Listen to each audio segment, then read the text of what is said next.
Today, we're going to talk about rebuilding the social network. We'll break down exactly why your feed feels like it's designed to keep you scrolling, not connecting. And then we'll explore a whole new model that puts you back in charge. So, let's get right into it. So, you ever do this? You open an app just to see what a friend is up to, and then an hour disappears. You're suddenly watching a video about something you've never even heard of, wondering, where did that time go? Well, if that feels familiar, it's not your fault.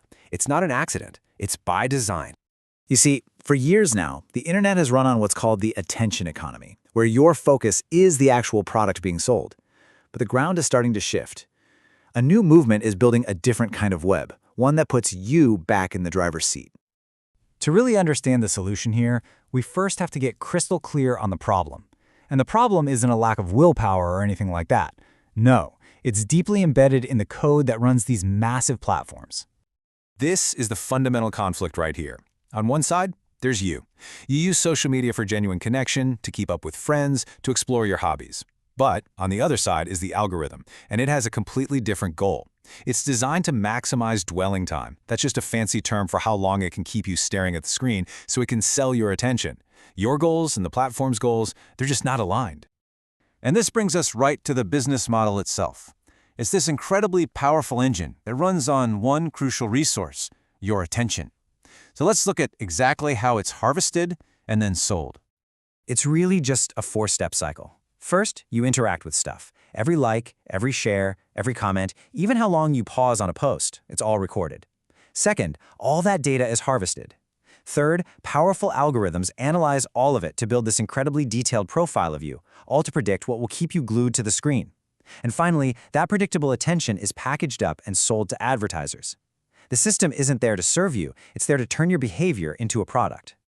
And here is the unavoidable and frankly pretty ugly side effect.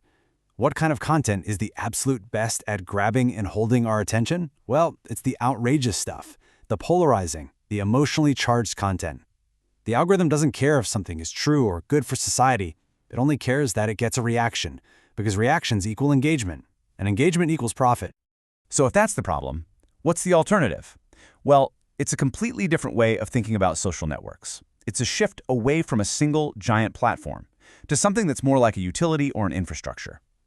Let's explore this new model, which is known as SNaaS. SNaaS stands for Social Networks as a Service. And here's probably the easiest way to think about it. Instead of all of us living in one giant apartment building run by a single landlord, a SNaaS provider is more like a hardware store. They give you the tools and the materials to build your own custom house, a private social network for your community, your company, or even just your family. And this right here, this is the core philosophical shift. The entire power dynamic is flipped on its head. You're no longer the product being sold.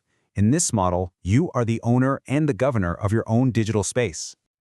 Okay, so that all sounds pretty good in theory. But how does it actually work in the real world? What does a social network even look like when you just pull out that engagement-maximizing algorithm? Well, the answer is a lot simpler and a whole lot more transparent. First of all, your feed becomes totally straightforward. Content just appears in the order it was posted. That's it. There's no secret algorithm deciding what you should see, boosting some posts while hiding others.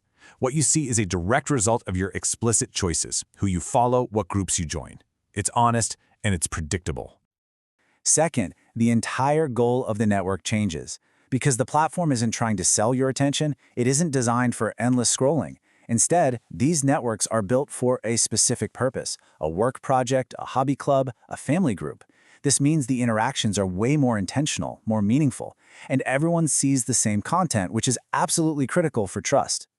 And this leads to a massive benefit, what's called privacy by design. If you just remove the ad-driven business model, you remove the need to constantly track, harvest, and profile every little thing a person does. Privacy stops being some setting you have to hunt for. It's just baked right into the structure of the system from the start. So, let's just tie all of this together. What are the tangible, real-world benefits of moving to this kind of algorithm-free model? Well, it really boils down to 5 key advantages. Let's just quickly count them down. Okay, first, you get trust and transparency, since there's no black box algorithm. Second, it reduces polarization because there's no profit motive for outrage anymore. Third is true data sovereignty. Your community actually controls its own data, not some tech giant. Fourth, you get a completely tailored experience, customizing the space for your specific needs. And finally, it's all built for interoperability, which helps pave the way for a more connected and decentralized internet, what some are starting to call Web 4. And that really brings us to the big picture here. This isn't just about a better social media app.